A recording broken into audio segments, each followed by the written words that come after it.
আসসালামু আলাইকুম ওয়া রাহমাতুল্লাহি ওয়া বারাকাতুহু। আলহামদুলিল্লাহি রাব্বিল আলামিন, সালাতু ওয়াসসালামু আলা সাইয়্যিদিল মুরসালিন ওয়া আলা আলিহি ওয়া সাহবিহি আজমাইন। বাংলাদেশ জামাত ইসলামীর উদ্যোগে আজকে এই ভাষার মাসে ভাষা আন্দোলন থেকে গণ অভ্যুত্থান অপ্রতিরোধ্য বাংলাদেশ শীর্ষক আজকের এই গুরুত্বপূর্ণ সেমিনারের সংগ্রামী সভাপতি,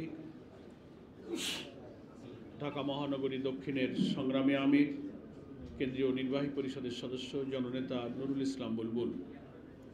আপনারা দেখতে পাচ্ছেন মঞ্চে উপবিষ্ট আছেন ঢাকা মহানগরী জামাতের সংগ্রামী নায়েবে আমির, সম্মানিত সেক্রেটারি, যারা কেন্দ্রীয় কোনো পরিষদের সদস্য, অন্যান্য অনেক কেন্দ্রীয় এবং মহানগরী নেতৃবৃন্দ উপস্থিত আছেন। আজকের এই সেমিনারের সম্মানিত প্রবন্ধকর ইঞ্জিনিয়ার ডক্টর সৈয়দ আব্দুল আজিজ, সুধীবৃন্দ এবং সাংবাদিক বন্ধুগণ, মহান আল্লাহ তাআলার পক্ষ থেকে মানুষের জন্য একটা বড় নিয়ামত হলো তার ভাষা। মনের ভাব প্রকাশ করে, কিছু শব্দ, কিছু কথামালার মাধ্যমে তার মনের সুপ্ত ভাবগুলো, আকাঙ্ক্ষাটা অপরকে প্রকাশ করতে পারে। এটাই হচ্ছে আমাদের ভাষা। তো জন্মগতভাবে আমাদের এই প্রিয় জন্মভূমি বাংলাদেশে আমরা জন্মগ্রহণ করেছি। আমাদের মায়ের কোল থেকে দুনিয়াতে এসে, মায়ের কাছে এসে আমরা মায়ের মুখে যে ভাষা শিখেছি জন্মগতভাবে, সেটাই আমাদের ভাষা। ভাব প্রকাশের ভাষা, ভাব প্রকাশের মাধ্যম হচ্ছে বাংলা ভাষা।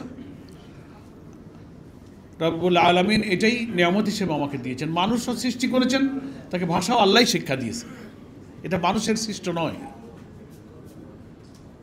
আর রহমান আল্লামাল কোরআন খলাকাল ইনসান আল্লামাহুল বায়ান। আল্লাহই বলছেন, দয়ালু আল্লাহর পরিচয় দিয়ে বলছেন, যিনি মানুষকে সৃষ্টি করেছেন সে মানুষকে কথা বলার ভাষাও তিনি শিক্ষা দিয়েছেন। আলহামদুলিল্লাহ। তো ফলে ভাষাটা কিন্তু মানুষের একটা জন্মগত অধিকার, এটার উপরে কোনো আঘাত করা যায় না, এই অধিকার কেড়ে নেওয়া যায় না, এটার উপরে জুলুম করা যায় না। তো বাংলাদেশ জামাত ইসলামী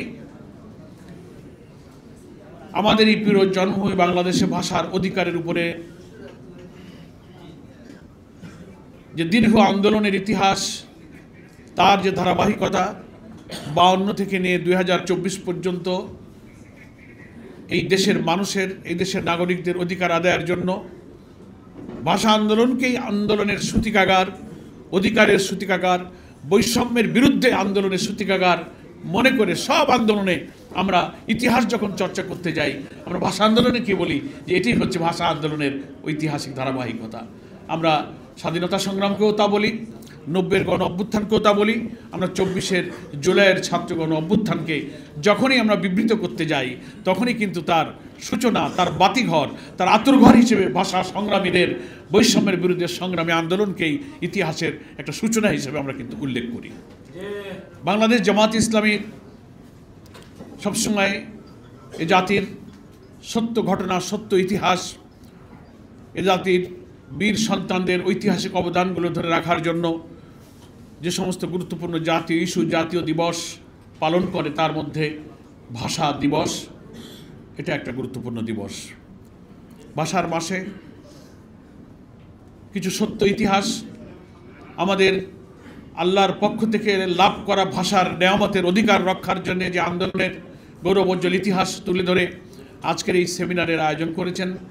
আমরা সেই সেমিনারে অংশগ্রহণ করতে পেরেছি একটা ভালো কাজে, একটা নেক কাজে, মানুষের কাছে সত্যের আবাহ পৌঁছে দেওয়ার জন্য এই সেমিনার একটা গুরুত্বপূর্ণ ভূমিকা রাখবে। মহান আল্লাহর কাছে সে কারণে আপনাদের সকলকে নিয়ে আমি আবারও শুকরিয়া জানাচ্ছি। আলহামদুলিল্লাহ, এটা আল্লাহ তাআলা আমাদের আশীর্বাদ এখানে তৌফিক দিয়েছেন।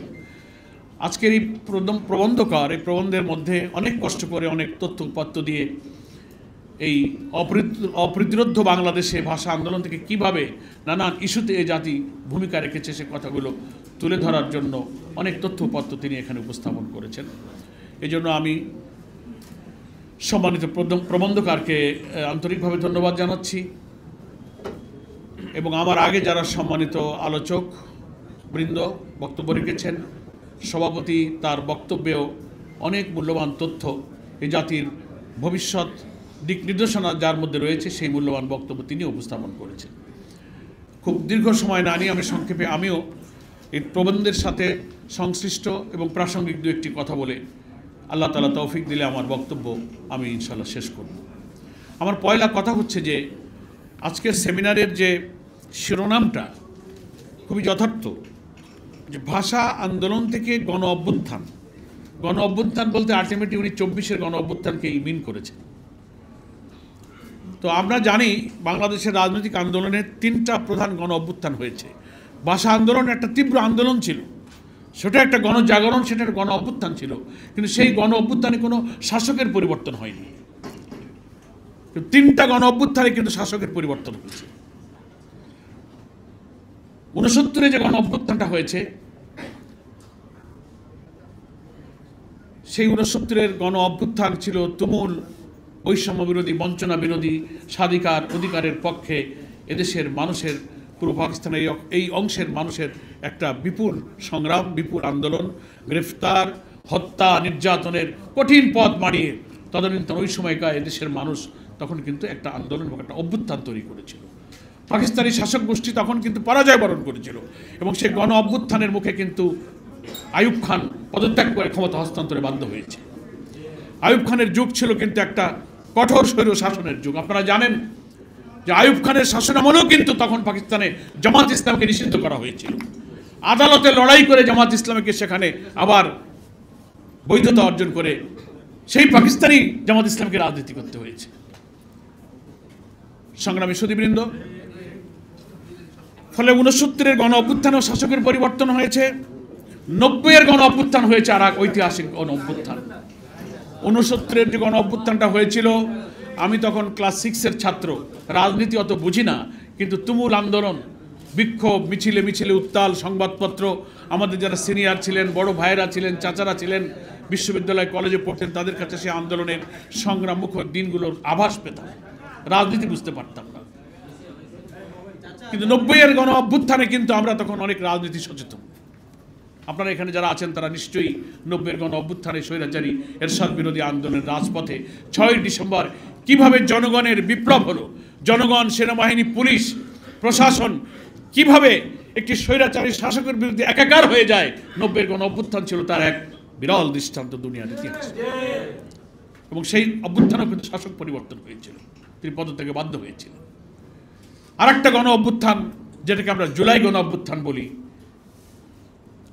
ইতিহাসের আমি বলবো অত্যন্ত নিষ্ঠুর, নির্দয়, বর্বরতম পতিত ফ্যাসিস্ট এবং স্যাজিস্ট শেখ হাসিনা সেই গণ অভ্যুত্থানের মধ্য দিয়ে কিন্তু তাকে দুনিয়ার সমস্ত ফ্যাসিস্টদের পতনের ইতিহাসে এক লজ্জাস্কর ইতিহাস তৈরি করে বাংলাদেশ থেকে তাকে পালিয়ে যেতে হয়েছে। ফলে এই 69, 90 আর 24 3টা গণ অভ্যুত্থানে শাসকের পরিবর্তন হয়েছে। আপনারা জানেন সরকার পরিবর্তনের সাধারণত 3টা পদ্ধতি থাকে।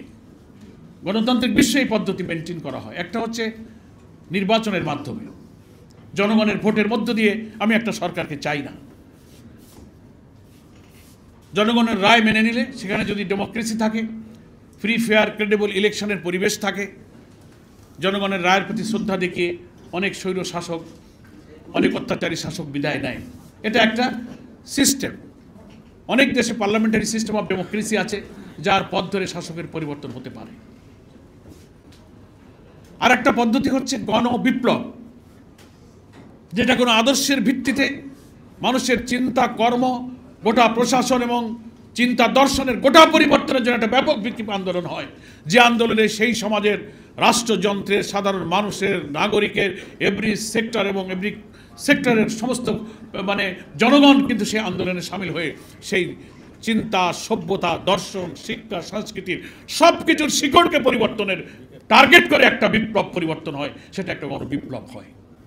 আরেকটা হচ্ছে গণ অভ্যুত্থান, কোনো একটা ইস্যুকে কেন্দ্র করে রাজনৈতিক দল অথবা ছাত্র আন্দোলন যদি এমন একটা পরিস্থিতি তৈরি করতে পারে সারা দেশের সব শ্রেণী পেশার মানুষ একটা সার্বজনীন আন্দোলনের রূপ নিয়ে কোনো একটা বিষয়তে একটা অন্যায় অসত্যের বিরুদ্ধে সংগ্রাম, একটা দাবির বিরুদ্ধে আন্দোলন করে সেখানেও একটা কিন্তু পরিবর্তন ঘটে, যেটা ঘটেছে আমাদের 24-এর গণ অভ্যুত্থানে। আমরা এটাকে এখনো বিপ্লব বলি না। কেন বিপ্লব বলি না?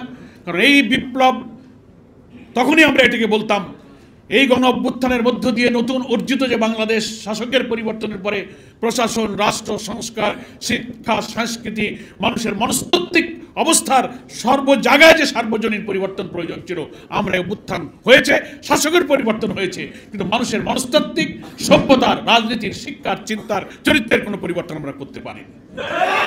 সেই কারণে এটাকে আমরা অভ্যুত্থান পর্যন্তই বলি, আমরা এখানে গণ বিপ্লব আমরা এখনো বলিনি। বিপ্লব হয়েছিল ইরানে, রেজা শাহ পাহলভী স্বৈর শাসকের বিরুদ্ধে ইরানের বিপ্লবী জনগণ, তাদের সাথে আমাদের আদর্শিক আকিদাগত পার্থক্যের ভিন্নতা আলাদা, কিন্তু আমি বলছি রেভলিউশনের স্পিরিটটা ইরানি জনগণ এমনভাবে বুলেট, গুলি, অনেক স্বৈর শাসকের পরাশক্তির বিরুদ্ধে এমনভাবে তারা রাস্তায় নেমে গেল, ইরানের সভ্যতা, ইরানের শিক্ষা, ইরানের সংস্কৃতি, ইরানের তমদ্দুন সবকিছুকে বদলে দিয়ে ইরান কিন্তু সেই ৭৯-এর বিপ্লবের পর থেকে আজ ২০২৪ পর্যন্ত একই চিন্তা আদর্শ ধারকের উপরে গোটা রাষ্ট্র প্রশাসন যন্ত্র তার মনস্তাত্ত্বিক পরিবর্তন হয়ে ইরান কিন্তু বিশ্বের বুকে মাথা উঁচু করে দাঁড়িয়ে আছে। এটাকেই বলে একটা বিপ্লব। তো আমরা আজকের প্রবন্ধকর ৫২ থেকে নিয়ে ২৪ পর্যন্ত বলেছেন যত অভ্যুত্থান হয়েছে, যত পরিবর্তন, সেটা শাসকের হোক, চিন্তার হোক, রাজনীতির হোক, অত্যাচারী শাসকের হোক, এই পরিবর্তনের পেছনে